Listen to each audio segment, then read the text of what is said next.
Hello there, Mavericks. This is Imri, and welcome to today's currency recap. It is Wednesday, January 31st.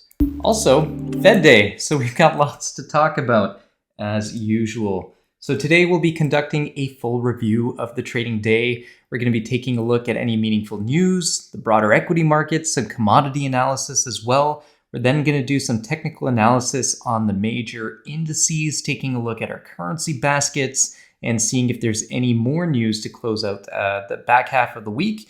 And then, as usual, we'll wrap things up by taking a look at some trading setups and opportunities. All right, let's get started. In this currency recap, we'll be using some advanced technical analysis. We believe technical analysis is the fundamental skill for every profitable Forex and crypto trader. Maverick Currencies is currently hiring serious technical traders for a trader position. Traders will trade firm capital and keep 70 to 80% of the profits. So if you are a technical trader with a technically based trading system, we want to meet you. Now click the application link in the description below this video to find out more. Now let's break down today's market action. So kicking things off with some market analysis. So obviously the big news of the day today was that the Fed left rates unchanged. And on top of that, Powell has signaled that March rate cuts are unlikely. Now, of course, that is data dependent, but the trend in the data so far does support what Powell's saying. It's very unlikely we're going to get March rate cuts. And now the market has to reprice the stock market and the dollar and bonds accordingly, basically any asset that the market has priced in these rate cuts for. They now have to shift and figure out where the fair market value is now that Powell is signaling that we're not going to get that March rate cut that the market was so keen on.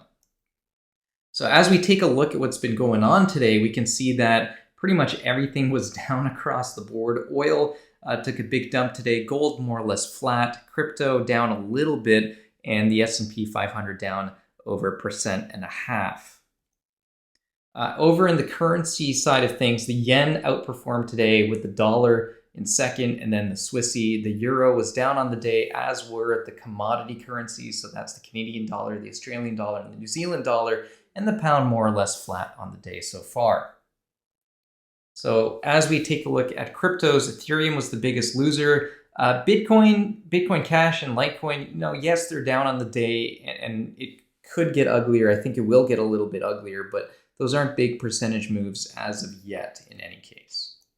All right, so now as we take a look at the broader market, we can see here with the S&P 500, we're still above the 20 and 50 period moving averages despite today's scary looking bearish candle. So we still have a lot more downside work to do before our market ratings shift. And that's the beauty of following a systematic framework when it comes to scoring a market.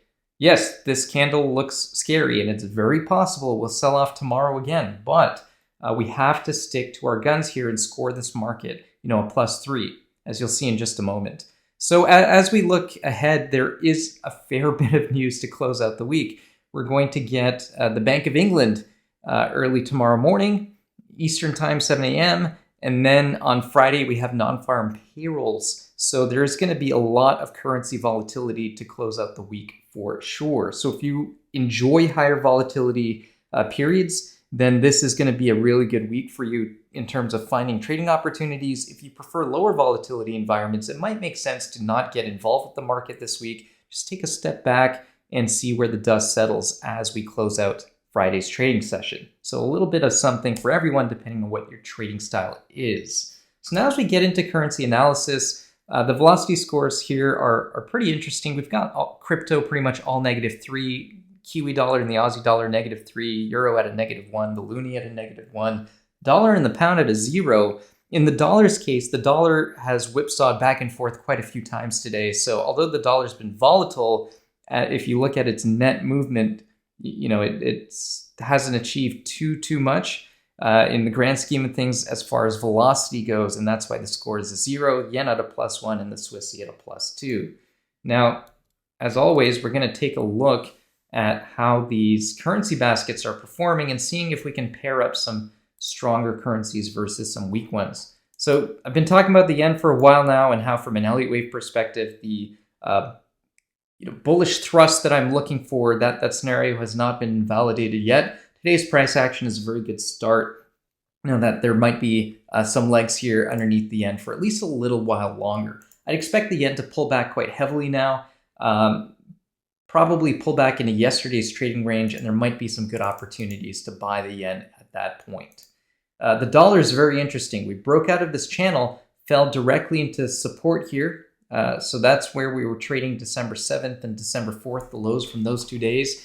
And we've made this really nice long bottom wick to this candle here. Now the top of half of the candle also has some wicks. So what I like to do in a situation like this is just draw our Fibonacci levels, and we can see that we're a little bit above, the 38.2% mark of the day's trading range. So definitely bullish overall, but not by a lot. And we've come off quite a bit from the day's highs. So all in all, puts the dollar in very interesting territory. We've gone practically nowhere. You can see here, although we have a range, we've just traded sideways since January 17th. For this reason, I don't think the dollar is worth looking at too closely right now. We need to wait for it to either break out or break down. Now, speaking of breakouts, the Swissy is trying to run away here. Trying being the operative word. We can see all these long upper shadows on these candlesticks over here, and it's going to be very interesting to see how price reacts now that we're back in that range.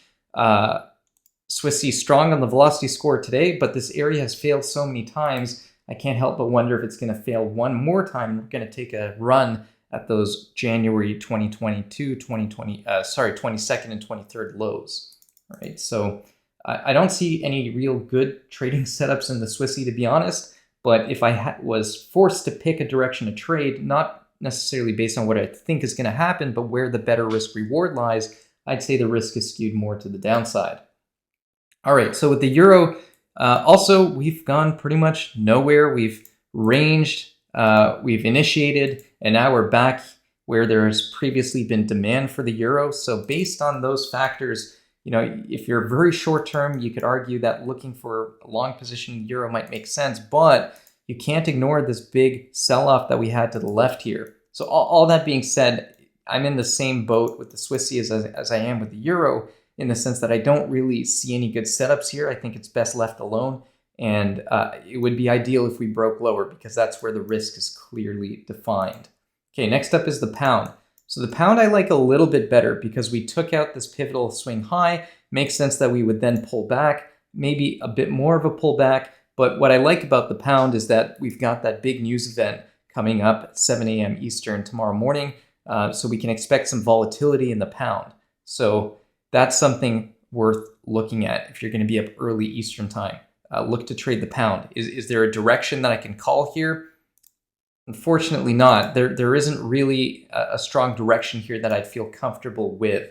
I can see a very good argument technically for why we take a run at these highs, but also why we would run near those lows. So if you have a good strategy for trading news events, perhaps where you're looking to identify a tight range and trading a breakout one side or the other, that might be the strategy that's going to work best here with the pound based on the expected volatility that's coming. Next up is the loonie. All right, finally, things are looking a little bit more clear here in terms of direction. I've been calling out this rising corrective pattern for quite some time now. I still think we're going to drop out the bottom. So I'm still net bearish on the loonie, but the real green light to aggressively chase shorts here would be if we break strongly below the support line.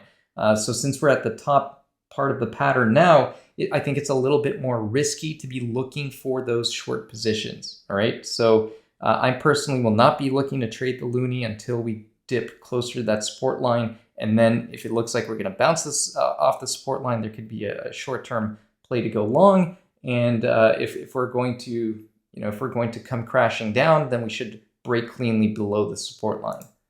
Okay, next up is the Aussie dollar.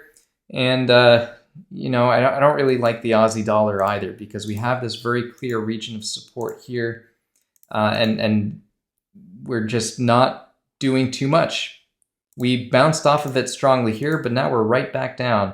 I'd really like to see us break this support in order to play some trend continuation setups on the way lower. And it's a very similar scenario with the New Zealand dollar. I said the last time I did a currency recap that the inverse head and shoulders pattern just isn't playing out. And since then, we've had this very strong push lower. We've had a weak push higher. I'd expect this weak low to get taken and for prices to start pushing lower. So the New Zealand dollar is definitely a currency pair that I'd be looking to short, provided that the right setup is there and matching against a currency that is relatively strong. So Kiwi yen perhaps could be a good candidate. Kiwi Swissy, if the Swiss franc continues to strengthen, or pound New Zealand dollar could be a good trade, provided that we get strength in the British pound off of tomorrow's Bank of England meeting. All right, traders, that wraps up our currency analysis for the time being. So in conclusion, we talk about this every time we do these recaps. It's always so important to continue playing relative strength and weakness, following proper position sizing, and always following your trading plan. Can't repeat that message enough. I know it's boring, probably sick of us saying this over and over again, but it is truly the most important message that we could drill home to our traders in terms of what is going to lead to continued success and lasting success. All right, that's it for me. See you guys next time. Bye for now.